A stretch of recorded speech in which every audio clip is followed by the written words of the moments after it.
Ser podcast.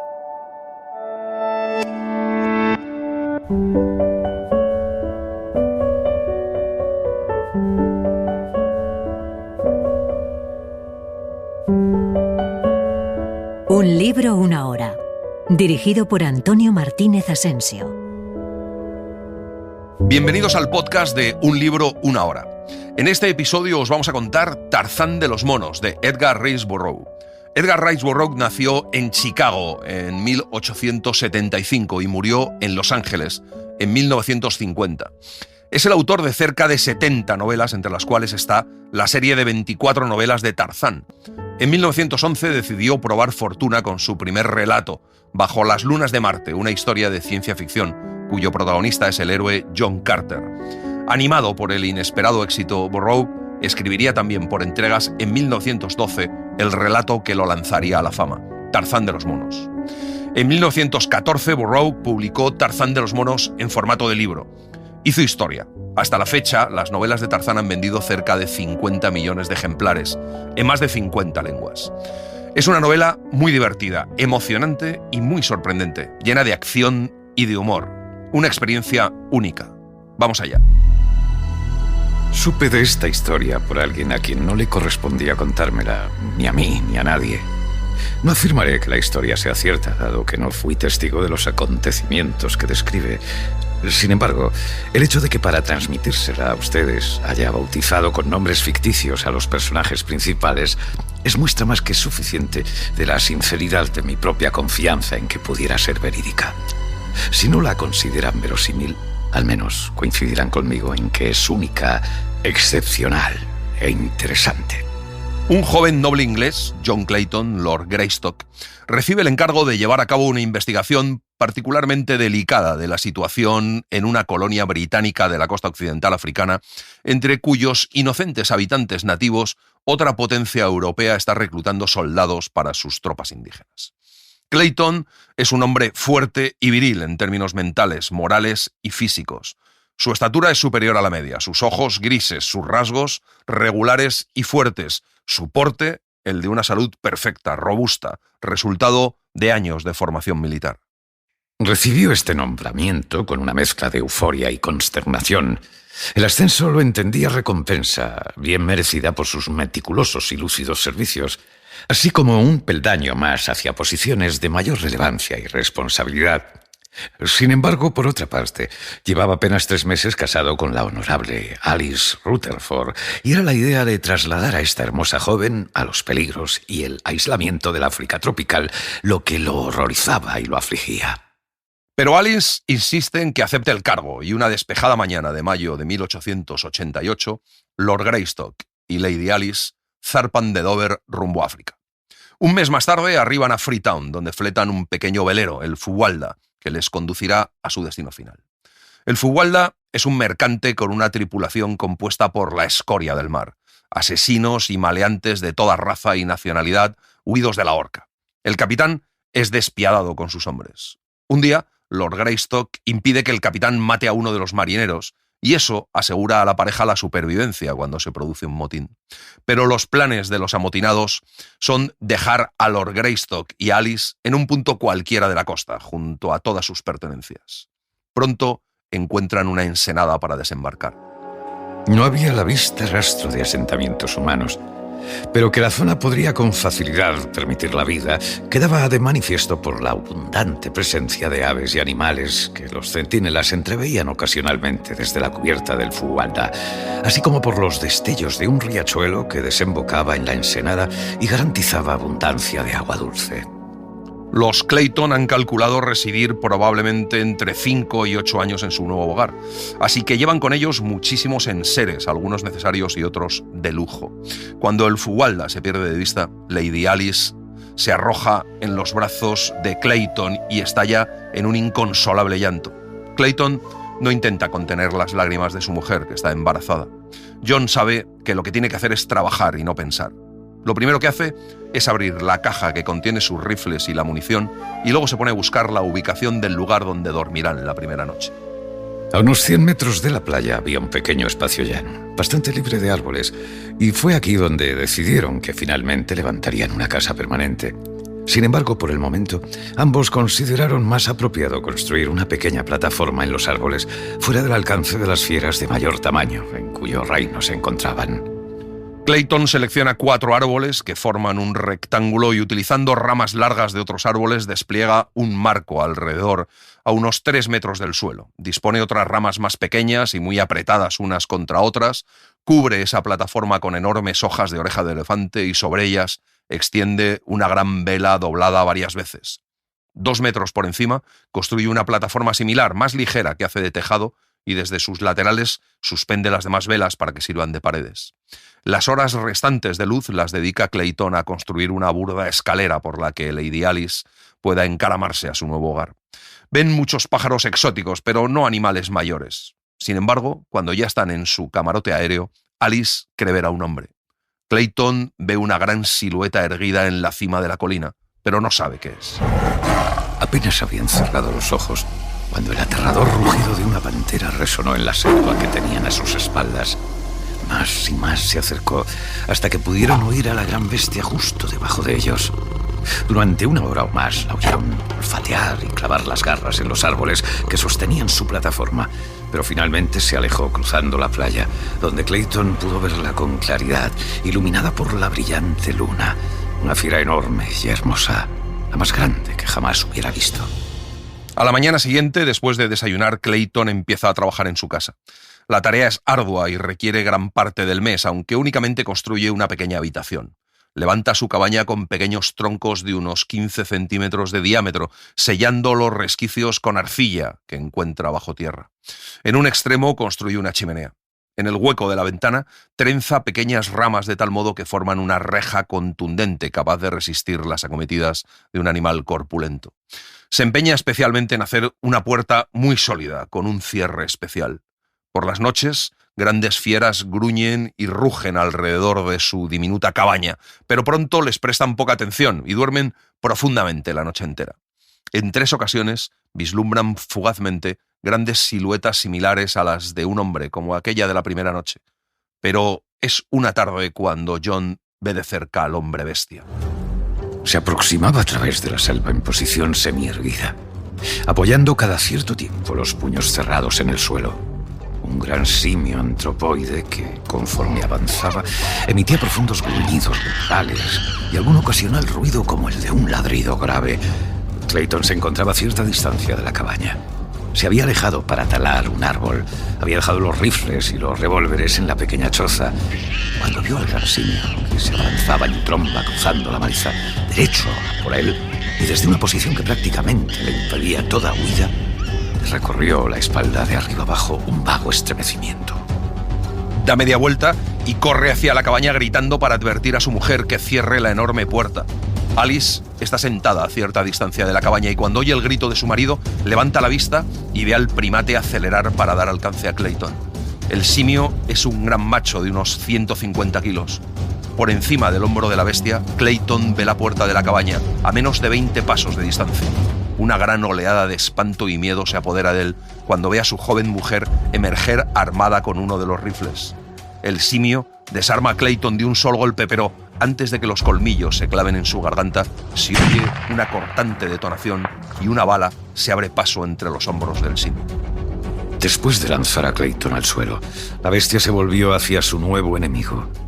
Tenía delante a la aterrorizada chica, que intentaba en vano disparar otra bala al cuerpo del animal. Pero Lady Greystock no entendía el mecanismo del fusil y el percutor golpeaba infructuosamente un cartucho vacío. Aullando de rabia y dolor, el simio se lanzó a por la delicada mujer, que cayó a sus pies gracias a una clemente pérdida de conciencia. La enorme masa rodó inerte sobre la hierba. El simio había muerto. La bala había cumplido su cometido. Cuando Alice despierta, Clayton se da cuenta de que ha perdido la cabeza. Aquella noche nace un pequeño niño en la diminuta cabaña lindante con la selva virgen, mientras un leopardo bufa delante de la puerta y las graves notas del rugido de un león retumban al otro lado de la colina. Lady Greystock nunca se recupera de la impresión que le supuso el ataque del gran simio, y aunque sobrevive 1 año al nacimiento de su hijo, no vuelve a salir de la cabaña ni llega a entender por completo que no se encuentra en Inglaterra. En otros aspectos es bastante racional, y la felicidad y el regocijo de los que disfruta con la presencia de su hijo y las constantes atenciones de su marido hacen de aquel año un año muy feliz para ella, el más feliz de su corta vida. Clayton escribía en su diario, que siempre acostumbraba a redactar en francés y en el que registraba los detalles de su peculiar vida. Este librito lo guardaba bajo llave en una cajita metálica. Transcurrido un año del día en que su pequeño hijo naciera, Lady Alice falleció en silencio durante la noche. Tan pacífico fue su final que pasaron horas hasta que Clayton pudo comprender de manera definitiva que su mujer había muerto. La última anotación del diario la redactó la mañana posterior a la muerte de Lady Alice. Mi hijo llora reclamando alimento. Alice, oh, Alice, ¿qué haré? Dejó caer la cabeza con desaliento en los brazos extendidos sobre la mesa que había construido para aquella que reposaba, inmóvil y fría, en la cama que tenía a su lado. Durante mucho tiempo ningún ruido interrumpió el sepulcral silencio de la selva al mediodía, a excepción del lastimero llanto de la diminuta criatura humana. En la meseta, en mitad de la jungla, a más de 1 kilómetro del mar, el viejo Kerchak, el simio, está en pleno ataque de rabia contra su pueblo. Los miembros más jóvenes y ágiles de su tribu huyen en estampida a las ramas más altas de los grandes árboles para escapar de su furia.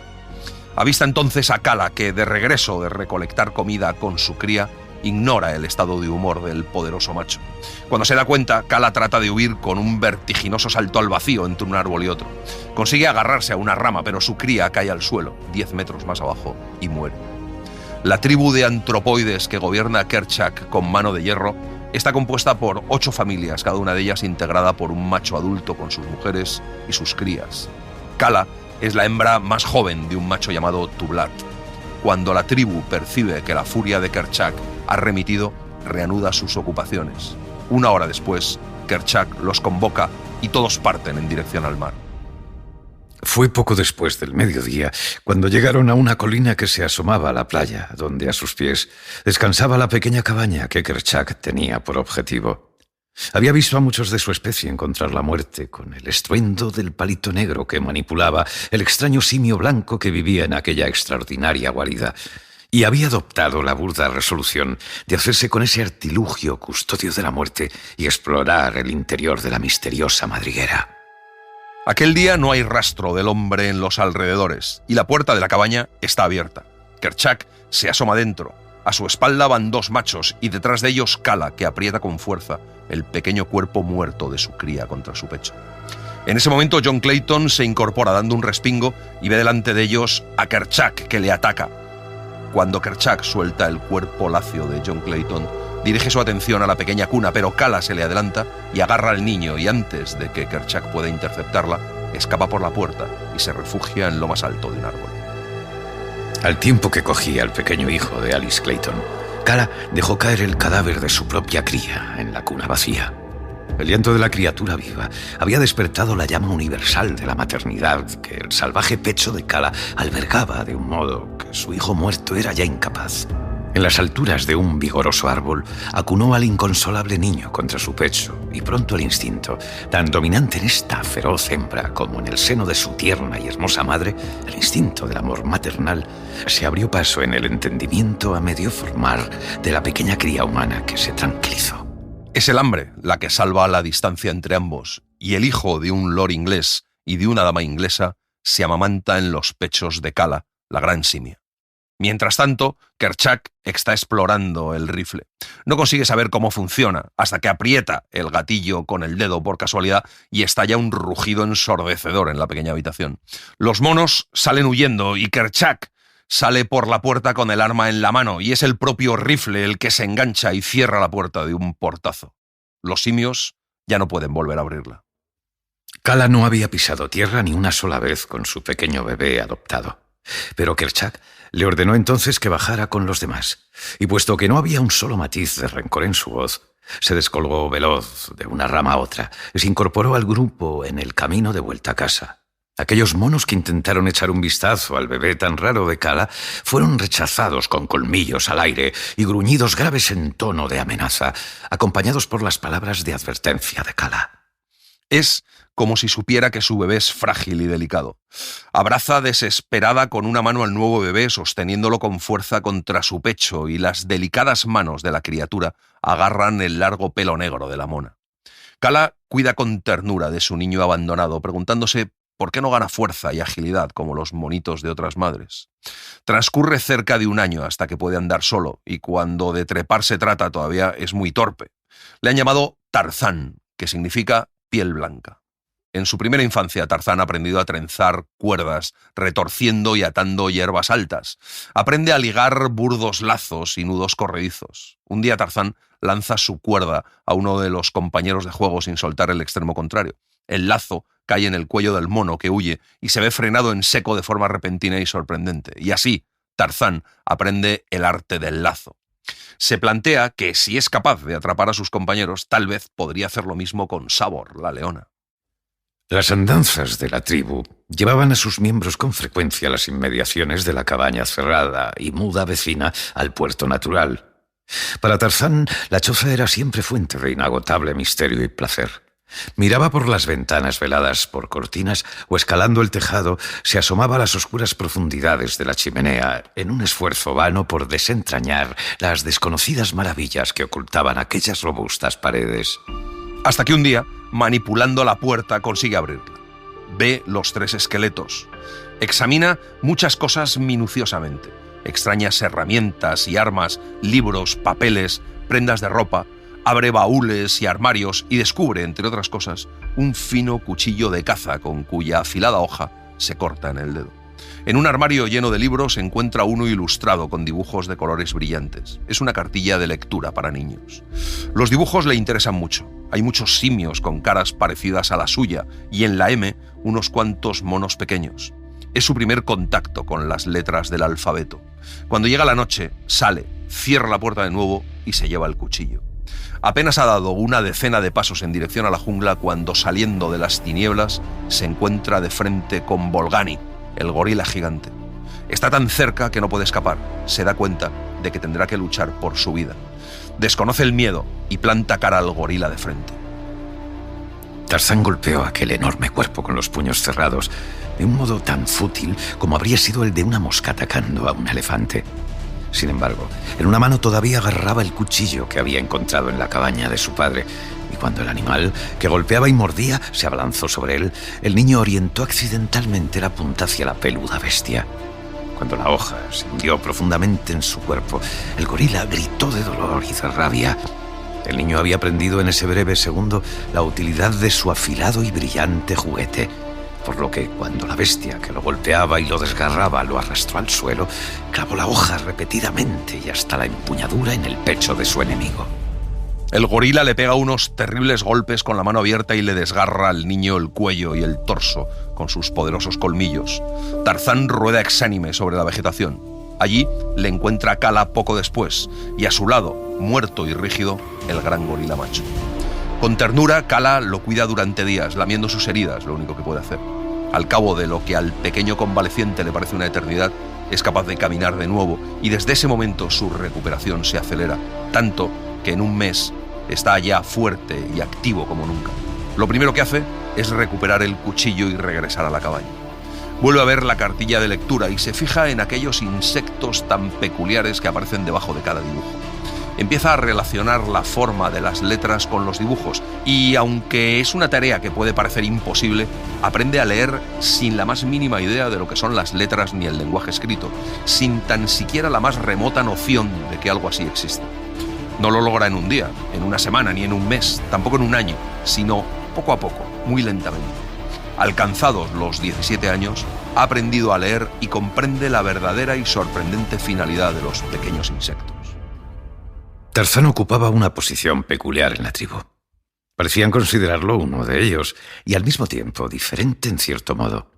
Los machos más mayores bien lo ignoraban por completo, bien lo odiaban con tanto enconamiento que, de no ser por su prodigiosa agilidad y velocidad y por la feroz protección que le brindaba la voluminosa Kala, se lo habrían despachado a una edad temprana. Tarzán se gana el respeto de sus mayores el día que se enfrenta a Tublat, su enemigo acérrimo, al que derriba y mata con su cuchillo cuando Tublat va a atacar a Kala. Cuando el cadáver de Tublat rueda al suelo, Tarzán de los monos pone un pie en el cuello de su enemigo y, levantando los ojos hacia la luna llena, da voz al salvaje y terrible grito de su tribu. «Yo soy Tarzán», gritó. «Soy un gran luchador. Que todos respeten a Tarzán de los monos y a Kala, su madre. No habrá ninguno entre vosotros tan poderoso como Tarzán. Que se anden con cuidado sus enemigos». Con Tantor, el elefante establece amistad, pero los demás seres de la jungla son sus enemigos, salvo su propia tribu, entre cuyos miembros cuenta ya con muchos amigos. No deja de visitar la cabaña. Con 18 años, Tarzán lee con fluidez y comprende la práctica totalidad de lo que encuentra en los muchos y variados textos de las estanterías. Sabe también escribir en caracteres de imprenta con velocidad y claridad, pero es incapaz de hablar inglés. Pero un día, cuando estaba Tarzán de los monos en la cabaña de su padre, ahondando en los misterios de un nuevo libro, la asentada seguridad de sus selvas se quebró para siempre. Desde el extremo oriental avanzaba un extraño desfile, en fila india, por la cumbre de una colina de poca altura. La avanzadilla eran 50 guerreros negros armados con esbeltas lanzas de madera, con puntas endurecidas a fuego lento y largos arcos de flechas envenenadas. Marchan hasta llegar a un lugar cerca de la orilla de un riachuelo donde construyen una aldea. Un día, Kulonga, hijo del anciano rey Mbonga, se adentra en la selva y llega hasta la tribu de Kerchak. Kala tiene la mala suerte de encontrarse con él porque Kulonga le dispara una flecha envenenada y la mata. Cuando llega Tarzán, su desconsuelo y su rabia no tienen límites. Ruge su espantoso grito de desafío una y otra vez, se golpea el ancho pecho con los puños cerrados y después se deja caer sobre el cuerpo de Kala sollozando. Perder a la única criatura de todo nuestro mundo conocido que ha manifestado jamás amor y afecto por nosotros es sin duda una gran pérdida. Le hablan de un extraño mono negro y sin pelo al que le crecían plumas en la cabeza, que lanzó la muerte con una rama liviana. Tarzán se encarama a las ramas de los árboles y se interna veloz en la selva. No tarda en alcanzar a Kulonga. Antes de hacer nada, le observa. Ve cómo con sus flechas envenenadas mata a un jabalí y le sigue hasta que tiene a la vista la aldea. Entonces, le tira el lazo con habilidad. Tan rápido arrastró Tarzán de los monos a su presa que el grito de alarma de Kulonga quedó estrangulado en la tráquea. Una mano detrás de otra, Tarzán tiró del negro que se retorcía hasta que lo tuvo colgado del cuello en el aire. Después trepó a una rama mayor, arrastrando a su víctima, que todavía se sacudía, hasta la protección del denso follaje del árbol. Tarzán le analiza cuidadosamente. Nunca antes ha visto a otro ser humano. Se queda con su cuchillo, su vaina y su cinturón, una ajorca de cobre que lleva en el tobillo. Eso sí, no es capaz de comérselo como a cualquier otra carne de caza. Deja caer el cuerpo al suelo y se fija en la aldea. Ve cómo preparan el veneno, cómo mojan las flechas y decide robar todas las que puede. Es por esas fechas cuando Tarzán encuentra oculta detrás de uno de los armarios de la cabaña una pequeña caja de metal dentro de la cual está el diario de su padre, que no puede leer al estar escrito en francés. Y encuentra también una fotografía desvaída de un joven de delicado gesto, además de un guardapelo de oro tachonado de diamantes insertado en una pequeña cadena de oro que se coloca en el cuello. La fotografía es lo que más le gusta. Es su padre. Cuando vuelve a su tribu, se encuentra con Sabor, la leona, a la que mata con una flecha envenenada. Cuando encontró a sus compañeros, exhibió orgulloso la piel de Sabor, la leona. «¡Mirad!», gritó. «¡Simios de Kerchak! Mirad lo que ha hecho Tarzán, el poderoso cazador. ¿Quién de vosotros ha matado alguna vez a una de la tribu de Numa? Tarzán es el más poderoso de vosotros, porque Tarzán no es un mono. Tarzán es...». Pero aquí se detuvo. En la lengua de los antropoides no había palabras para el hombre, y Tarzán solo podía escribir la palabra en inglés. No sabía pronunciarla. Solo Kerchak queda atrás, alimentando su odio y su rencor. El enfrentamiento no tarda en producirse. La tribu observa, conteniendo la respiración, el ataque de Kerchak sin dejar de rugir contra ese cuerpo enclenque en comparación con el suyo. Cuando su antagonista llega rugiendo, Tarzán desenvaina el largo cuchillo y con un grito de desafío tan horrible y escalofriante como el de la bestia a la que se enfrenta, se lanza rápidamente a enfrentar el ataque. Clava el cuchillo hasta la empuñadura en el cuerpo de Kerchak, debajo del corazón, y Kerchak muere. Una vez más, con fuerza, resuena en la selva el feroz y salvaje grito del conquistador.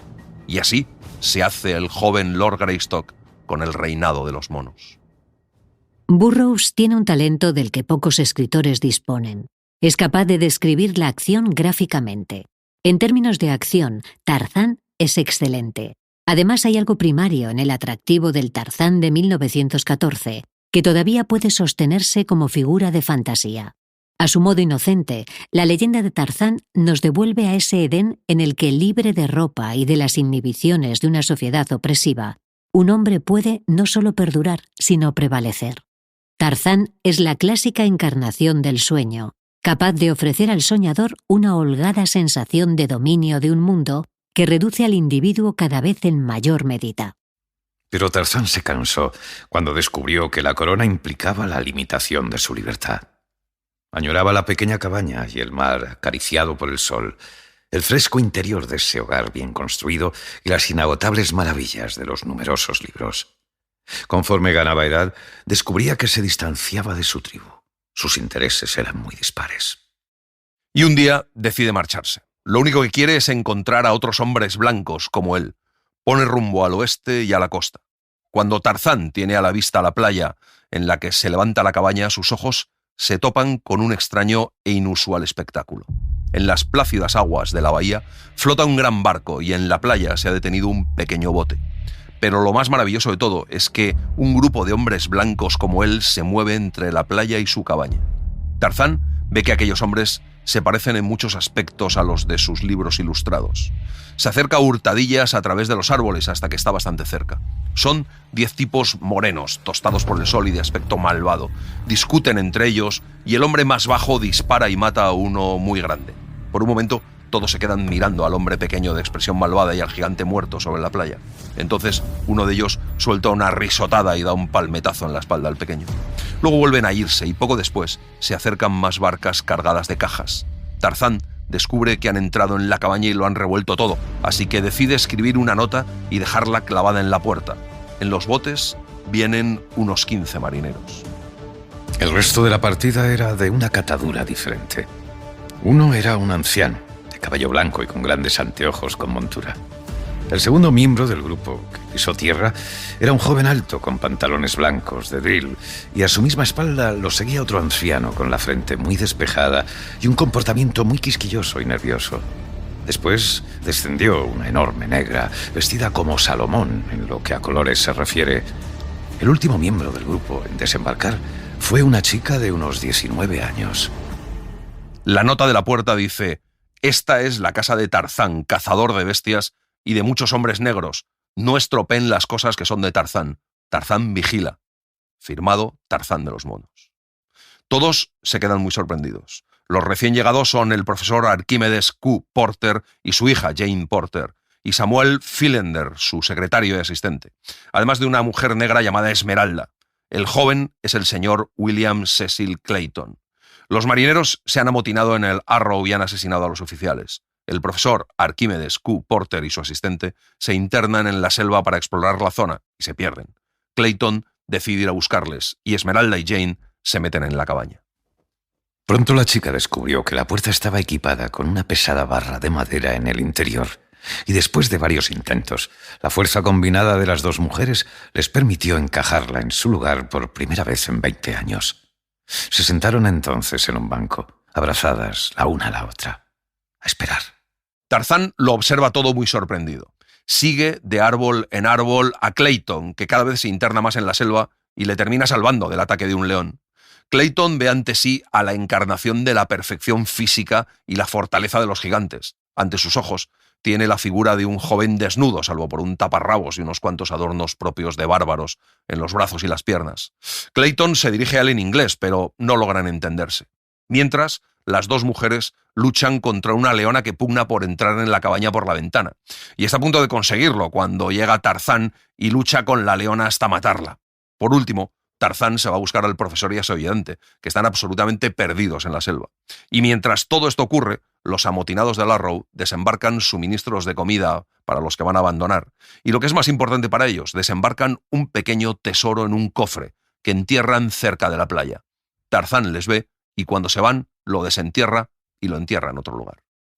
La siguiente tarea fue hacer habitable la cabaña. para lo que se decidió de inmediato retirar las espantosas reliquias de la tragedia que había acontecido allí en un pasado ya lejano. El profesor Porter y el señor Philander estaban especialmente interesados en estudiar los esqueletos. Los dos más grandes, declararon, correspondían a un hombre y una mujer de los estratos superiores de la raza blanca. Clayton descubre un imponente anillo que llevaba uno de los esqueletos y cuando lo recoge para examinarlo, suelta un grito de asombro. El anillo luce el blasón de la casa de Greystock.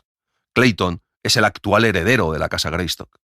Entierran lo que queda de los cadáveres. Entre ellos disponen el diminuto esqueleto del hijo de Cala, la mona. Cuando el señor Philander deposita los huesos de la criatura, analiza el cráneo con atención y discute varios minutos con el profesor Porter. Desde los árboles, Tarzán de los Monos asistió a la solemne ceremonia, pero fundamentalmente se dedicó a observar el dulce rostro y la grácil figura de Jane Porter.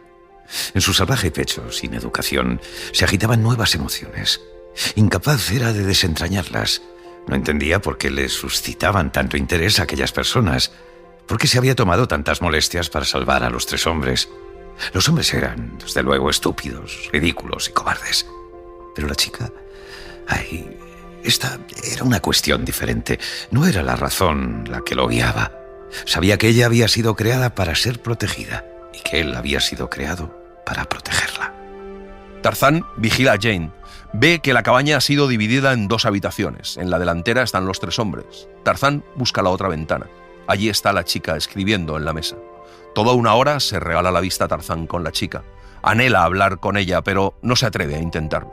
Cuando las luces se apagan, el hombre mono mantiene la guardia en el exterior. A partir de ese momento apenas hay día en que no lleve su ofrenda de caza o de otros alimentos. Tarzán disfruta cazando para aquellos desconocidos. Transcurre un mes hasta que Tarzán decide visitar la cabaña a plena luz del día, pero justo ese día, Jane es raptada por un simio que se la lleva a lo más profundo de la selva. Casi en silencio volaba el hombre mono tras la pista de Tercos y de su presa, pero el ruido que hacía al desplazarse alcanzó los oídos de la bestia a la fuga y la espoleó para acelerar el paso. 5 kilómetros recorrieron antes de que Tarzán les diera alcance, momento en el que Tercos, entendiendo que toda huida sería inútil, se dejó caer al suelo en un pequeño claro, de tal forma que pudiera revolverse y pelear por su trofeo o quedar libre para escapar sin estorbos en caso de que su perseguidor fuera demasiado rival. Todavía asía a Jane Porter con un poderoso brazo cuando Tarzán hizo su aparición. Para Jane Porter, la extraña aparición de aquel hombre con aspecto de un dios es como vino para unos nervios alterados. Ve en él únicamente un protector y un amigo. Tercos y Tarzán, como dos toros que embisten, se lanzan el uno contra el otro. Como dos lobos atacan la garganta del rival. Jane asiste al enfrentamiento del simio primitivo contra el hombre primitivo por la propiedad de una mujer, ella. Cuando el cuerpo sin vida de Tercos cae al suelo, es una mujer primitiva la que se lanza con los brazos abiertos hacia Tarzán. Y Tarzán abraza a aquella mujer con fuerza y cubre de besos unos labios que con la respiración entrecortada se levantan hacia él. Por un momento descansó en aquellos brazos Jane Porter con los ojos entrecerrados. Por un momento, el primero de su joven vida, conoció el significado del amor. Sin embargo, tan repentinamente como se había desprendido el velo, volvió a su posición y una conciencia escandalizada tintó su rostro con un manto escarlata. La mortificada mujer alejó a Tarzán de los monos de su lado y enterró la cara entre las manos. Tarzán se sorprende de que lo rechace de pronto. Se acerca a ella una vez más y la toma del brazo. Jane Porter se revuelve como una tigresa golpeando el ancho pecho con sus diminutas manos.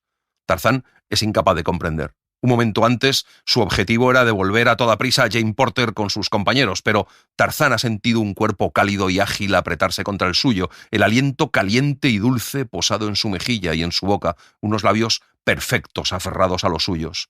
Tarzán posa una mano en el brazo de Jane Porter. Una vez más, ella lo rechaza, y entonces Tarzán de los monos coge en brazos a su mujer y se interna en la jungla. A primera hora de la siguiente mañana, los 4 inquilinos de la pequeña cabaña de la playa despertaron con la explosión de un cañón. Clayton fue el primero en salir disparado, y allí, al otro lado de la boca de la ensenada, vio 2 embarcaciones ancladas. Una era el Arrow, la otra un pequeño crucero militar francés. El buque militar ha interceptado al Arrow fuera de control y ha regresado a buscar a la gente que abandonaron. Clayton le cuenta al primer oficial que desembarca que Jane ha sido raptada por un simio. Enseguida se organiza una expedición para ir en su busca. El comandante elige a 20 hombres y a 2 oficiales, los tenientes Darnaud y Charpentier. En apenas unos minutos, el pequeño cuerpo de marineros y los 2 oficiales franceses, junto con el profesor Porter y Clayton, inician su desesperada y funesta búsqueda de la inexplorada selva. Cuando Jane Porter entendió que la tenía cautivada la extraña criatura de la selva, que la había rescatado de las garras del mono, forcejeó a la desesperada para escapar, pero los fuertes brazos que la sostenían con tanta facilidad como si fuera un bebé de un día, se limitaron a aumentar la presión ligeramente.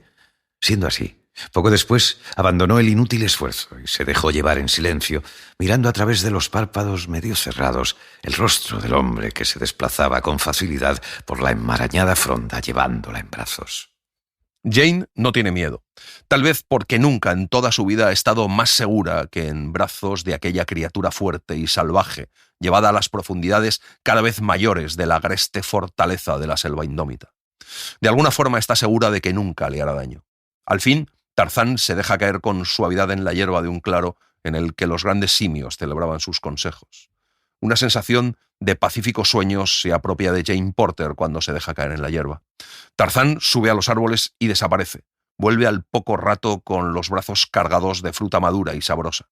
Jane se abraza con fuerza a él, temblando y estremeciéndose como un cervatillo asustado.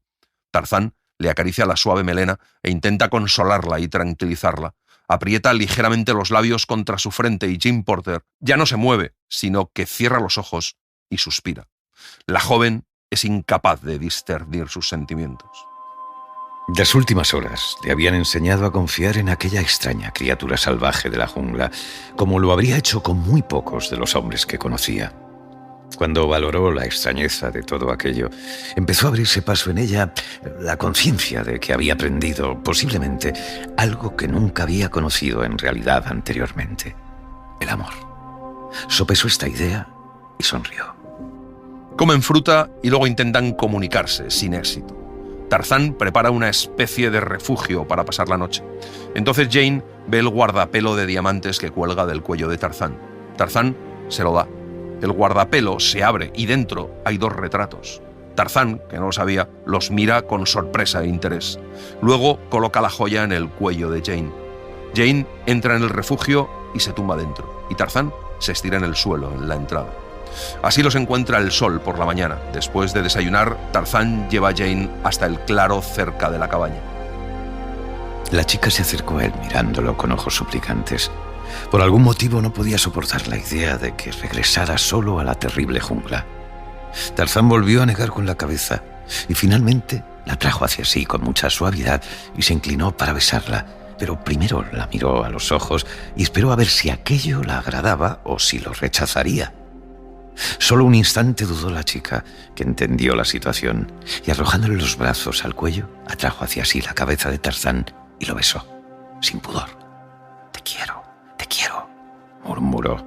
Esmeralda y el profesor Porter reciben con alegría a Jane mientras la pequeña expedición militar avanza por la densa selva buscando señales de Jane. Pero a quien se encuentran es a los caníbales de la aldea cercana, que matan a varios soldados y se llevan a Darnaud para comérselo. Cuando el rito ha empezado y Darnaud está desnudo y atado a un poste en el centro de la aldea, Tarzán aparece y le rescata. Nos dice Edgar Rice Burroughs: las historias que escribí eran en su mayoría las que me contaba a mí mismo justo antes de quedarme dormido. Tarzán vivirá en África, se casará, criará un hijo, John, que en su momento crecerá y tendrá un hijo. Pero incluso ya abuelo, Tarzán sigue viviendo aventuras con seres humanos de 30 centímetros, con los descendientes de la Atlántida o con los herederos de una legión romana que todavía piensan que Roma domina el mundo. A lo largo de todas estas novelas, el lector tiene la sensación de estar también soñando despierto. Tarzán siempre recibe un golpe en la cabeza y es capturado. Siempre escapa. Siempre hay una hermosa princesa o sacerdotisa suprema que lo ama y lo ayuda. Siempre hay un amigo leal que lucha a su lado y siempre regresa con su mujer. Cuando Clayton regresa a la cabaña, se alegra mucho de ver a Jane, pero desconfía de ese hombre salvaje que la ha salvado. Una expedición más numerosa de soldados se organiza para buscar a Dagnó. Llegan hasta la aldea y al ver la ropa del oficial y no encontrar rastros de él, se temen lo peor y tras perpetrar una matanza en la tribu, vuelven al barco. Esperan una semana y al final levan anclas junto con Jane, Esmeralda, el profesor, su secretario y Clayton. Mientras todo eso sucede, Dagnó está recuperándose con Tarzán. A Dagnó le sorprende ese hombre blanco tan guapo, tan extraordinario. Quiere comunicarse con él y le habla en todas las lenguas que conoce, pero no lo consigue. Hasta que encuentran un pequeño lápiz y entonces Tarzán escribe. Soy Tarzán de los monos. ¿Quién es usted? ¿Sabe leer esta lengua? Hablo únicamente la lengua de mi tribu, los grandes simios que lideraba Kerchak. También un poco de las lenguas de Tantor, el elefante, y Numa, el león. A los demás seres de la jungla solo los entiendo. Con un ser humano no he hablado nunca, salvo una vez con Jane Porter, por gestos. Esta es la primera vez que hablo con alguien de mi especie a través de la palabra escrita. Dagnó está estupefacto. Le cuenta quién es y Tarzán le cuenta que Jane está bien y que él ha estado 7 días con fiebre. Dagnó le pregunta qué puede hacer para compensar todo lo que ha hecho por él. Tarzán le responde que enseñarle a hablar la lengua de los hombres. Y así, Dagnó se pone manos a la obra de inmediato. Tarzán es un gran estudiante y aprende rápido. Cuando llegan a la cabaña, ven que todos se han marchado. En la cabaña, Jane ha dejado una carta para Tarzán. A la atención de Tarzán de los monos. Antes de marcharme, permítame sumar mi agradecimiento al del señor Clayton por la amabilidad que ha mostrado permitiéndonos utilizar su cabaña. Que nunca viniera a entablar amistad con nosotros nos ha supuesto un inmenso pesar. Nos habría encantado haber visto y poder dar las gracias a nuestro anfitrión. Hay alguien más a quien me gustaría dar las gracias, pero no regresó, aunque me niego a creer que esté muerto. Desconozco su nombre. Es el gigante blanco que llevaba el guardapelo de diamantes en el pecho. Si lo conoce y habla usted su lengua, transmítale mi agradecimiento y dígale que esperé su retorno 7 días. Dígale también que en mi hogar, en Estados Unidos, en la ciudad de Baltimore, siempre será bienvenido si desea venir. Encontré una nota que me dejó usted entre las hojas, a los pies de un árbol cercano a la cabaña. Desconozco cómo pudo enamorarse de mí alguien que nunca ha conversado conmigo. Y de ser cierto, lo sentiría mucho, pues ya he entregado mi corazón a otro. Sepa, no obstante, que siempre seré su amiga. Jane Porter. La nota a la que se refiere Jane es una carta de amor que Tarzán dejó para ella. Pero el problema es que Jane no sabe que Tarzán de los monos y él son la misma persona. Y Tarzán no se da cuenta, así que no entiende por qué dice que ha entregado su corazón a otro. ¿Por qué entonces ha fingido amor por él? Tarzán le pregunta a Dagnó si Estados Unidos está muy lejos y le dice que quiere ir. Y con esa determinación salen una mañana hacia el norte. Ambos llevan un rifle y munición. Viajan todo un mes. Tarzán pregunta y aprende con velocidad. Dagnó le enseña muchas de las sofisticaciones de la civilización, incluso a utilizar cuchillo y tenedor. En uno de aquellos días de marcha, Tarzán le habla a Dagnó del gran cofre que enterró y Dagnó le dice que debe de ser el cofre del profesor Porter. Tarzán entiende que significa mucho para Jane Porter y deciden volver a por él cuando tengan un barco. Y al fin, Tarzán puede leer en francés el pequeño diario negro de su padre y conoce así su historia. Una semana más tarde, se encuentran con el padre Constantin en una misión francesa. Estuvieron una semana allí, durante la que el hombre mono, observador, perspicaz, aprendió mucho de las costumbres de los hombres, mientras mujeres negras cosían prendas blancas de drill para Dagnó y para él, con las que poder proseguir el viaje debidamente vestidos.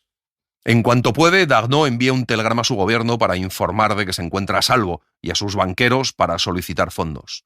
3 semanas más tarde, Tarzán y Dagnó viajan a bordo de un vapor francés con destino final Lyon, y después de unos días en aquella ciudad, Dagnó lleva a Tarzán a París. Allí, Dagnó se entrevista con un alto mando del departamento de policía, un viejo amigo a quien le pide que compare unas huellas digitales que quedaron impresas en tinta en el diario del padre de Tarzán con las huellas digitales de Tarzán, que está convencido, al haber visto el cadáver de un bebé en la cabaña, que su auténtica madre es Cala. Y al fin, Parten para Estados Unidos. Allí, Jane está a punto de casarse con Robert Candler, un hombre que está poniendo su fortuna por delante para conseguir a Jane. Clayton también quiere casarse con ella, pero Jane no le ama. Jane decide irse a Wisconsin, a una granja que tiene allí su padre. Una semana más tarde, Robert Candler se presenta en la puerta de la granja de los Porter. Quiere casarse de inmediato. Finalmente, Jane cede. Al día siguiente, Candler irá a la ciudad y regresará con la licencia matrimonial y un clérigo. Pero aquel día se declara un incendio. En torno al mediodía, Jane Porter sale a dar un paseo, sola. Entonces cambia el aire. De repente, por el noroeste, un enorme automóvil negro llegó derrapando por la carretera. Con una sacudida se detuvo delante de la casa de campo y un gigante de melena negra saltó y echó a correr hacia el porche. Sin detenerse, entró en tromba en la casa. En el sofá descansaba Clayton. El gigante se sobresaltó al verlo, pero se acercó veloz al durmiente, sacudiéndolo con fuerza del hombro, gritó: «¡Dios santo, Clayton! ¡Están todos locos! ¿Es que no saben que estamos prácticamente rodeados por las llamas? ¿Dónde está la señorita Porter?» Clayton se levanta de un brinco. No reconoce a aquel hombre, pero sale de inmediato al porche. Nadie sabe dónde está Jane. El hombre de melena negra se aleja cruzando el claro hacia el noroeste. Cuando Jane Porter da media vuelta para desandar sus pasos y volver a casa, le alarma ver lo cerca que el humo del incendio forestal parece estar. Aligera el paso, pero su sobresalto deriva en pánico cuando se percata de que las crecientes llamas se abren paso hacia ella. Se ve obligada a adentrarse por los matorrales para tratar de abrirse camino hacia el oeste en un intento por rodear las llamas y alcanzar la casa, pero es un esfuerzo inútil y vuelve hacia la carretera. Delante de ella se levanta otra pared en llamas. Se da cuenta entonces de que en minutos el espacio completo entre el enemigo del norte y el enemigo del sur se transformará en una furiosa masa de ondeantes llamas. Con calma se arrodilla en el polvo de la calzada. No hay salida. De repente, oye que alguien grita su nombre en el bosque. La voz era fuerte y clara, pero desconocida. Entonces, entre los árboles, vio una silueta que saltaba de rama en rama con la velocidad de una ardilla. Un cambio de viento levantó una nube de humo a su alrededor que le impidió ver al hombre que volaba hacia ella, pero de pronto notó que un enorme brazo la rodeaba.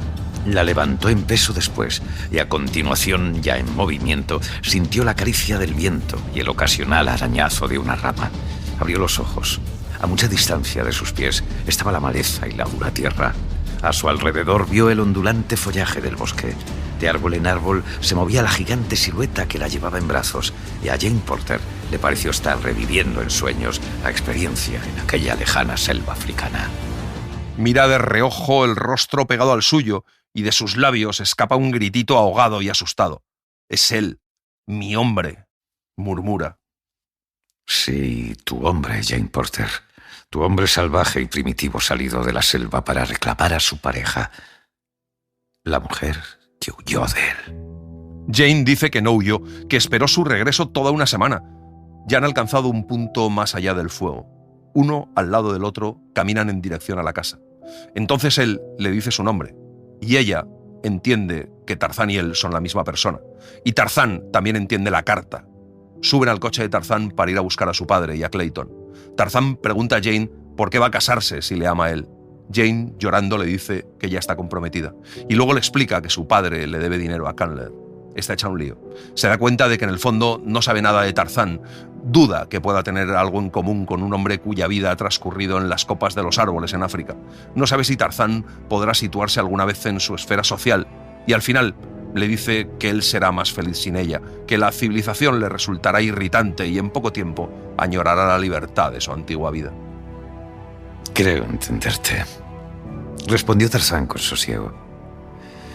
No te insistiré. Prefiero verte feliz a ser feliz yo. Ahora entiendo que no podrías ser feliz con un mono. Conducen hasta que ven el coche de Clayton. El profesor Porter abraza a su hija con fuerza. Por un momento, nadie repara en Tarzán sentado en silencio al volante. Clayton es el primero en acordarse de él y dando media vuelta le tiende la mano dándole las gracias. El profesor Porter y el señor Philander se suman al agradecimiento. El grupo entra en ese momento en una modesta pensión donde Clayton pronto dispone todas las atenciones precisas. Y de pronto aparece Robert Candler con un reverendo para casarse de inmediato. Tarzán mira con los ojos entrecerrados a Jane Porter, pero sin moverse. La chica duda. La habitación está en tensión, cargada con el silencio de los nervios de punta. Todas las miradas se dirigen a Jane Porter a la espera de su respuesta. Ella le pide a Candler esperar un poco, pero Candler, con un desagradable matiz en la voz, dice que no va a esperar más, y cogiendo a Jane Porter del brazo, intenta arrastrarla hacia el clérigo. Sin embargo, apenas había dado un paso cuando una pesada mano se cerró sobre su brazo con la firmeza del acero. Otra mano voló a la garganta y en un momento Candler estaba sacudiendo las piernas a bastantes centímetros del suelo, del mismo modo que un gato sacudiría a un ratón. Jane Porter se volvió hacia Tarzán con una espantada sorpresa. Tarzán suelta a Candler, que sale corriendo y se marcha de allí. Tarzán saca un sobre del bolsillo y se lo entrega al profesor mientras le cuenta la historia del tesoro. Es una carta de crédito por $241.000. Entonces Tarzán le pregunta al profesor si analizaron el cadáver del bebé que había en la cabaña en la selva, y el profesor le contesta que ese esqueleto correspondía a un simio antropoide. Jane se ha liberado de Candler y ahora no sabe qué hacer. Mira a Clayton. Es muy apuesto y un caballero de los pies a la cabeza. Ella se enorgullecería de un marido como él. En ese momento, Clayton vuelve a pedirle que se case con él y Jane le dice que sí. Aquella tarde, en la pequeña sala de espera de la estación, Tarzán consigue estar un momento a solas con Jane Porter y vuelve a declararle su amor y le pide que se case con él. Por primera vez se percató Jane Porter de la profundidad del amor de aquel hombre, de todo lo que había logrado en tan corto tiempo solo por su amor por ella. Volviendo la cabeza, enterró la cara entre las manos. ¿Qué había hecho? Por miedo a sucumbir a las súplicas de este gigante, había quemado las naves. Por el temor infundado de cometer un error terrible, había cometido uno peor. Se lo contó todo entonces. Le contó la verdad, palabra por palabra, sin intentar protegerse ni justificar su error. En ese momento entra en la sala un hombre con un mensaje para Monsieur Tarzán. Es un cablegrama de París. Las huellas analizadas son concluyentes. Tarzán es el hijo de Lord Greystock. Cuando Tarzán termina de leer el texto, entra Clayton, que va hacia él con una mano extendida. Ahí estaba el hombre que ostentaba el título de Tarzán, que disfrutaba los bienes de Tarzán y que se iba a casar con la mujer a la que amaba Tarzán. La mujer que amaba a Tarzán. Una simple palabra supondría toda una diferencia en la vida de aquel hombre. Lo privaría de su título nobiliario, de sus tierras, de sus castillos. Y también lo privaría de Jane Porter. Clayton va a darle las gracias de nuevo a Tarzán. Clayton le dice que están vivos gracias a él y que todo lo que tienen ahora es gracias a él. Le dice que ha pensado en Tarzán con frecuencia y que siempre ha querido preguntarle cómo acabó en aquella condenada selva. Nací allí, respondió Tarzán con calma. Mi madre era una mona y, por supuesto, nunca pudo contarme gran cosa. Nunca supe quién es mi padre.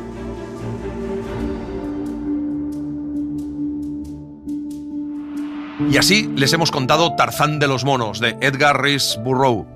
Hemos seguido la magnífica edición de Nórdica Libros, con traducción de Enrique Maldonado Roldán y epílogo de Gore Vidal, del que hemos citado algunos fragmentos. Gracias por estar ahí y gracias por leer. Un libro, una hora, en la cadena SER. Un programa escrito y dirigido por Antonio Martínez Asensio, con las voces de Eugenio Barona y Estela Fernández, y la participación de Olga Hernán Gómez. Ambientación musical de Mariano Revilla. Edición y montaje de sonido de Pablo Arévalo. Y en las redes, Virginia Díaz Pacheco. Suscríbete a Un libro, una hora. Todos los episodios y contenidos adicionales en la app de Cadena SER y en nuestros canales de Apple Podcast, Spotify, iVoox, Google Podcast y YouTube. Escúchanos en directo en la SER los domingos a las 5 de la mañana. Cadena SER. La radio.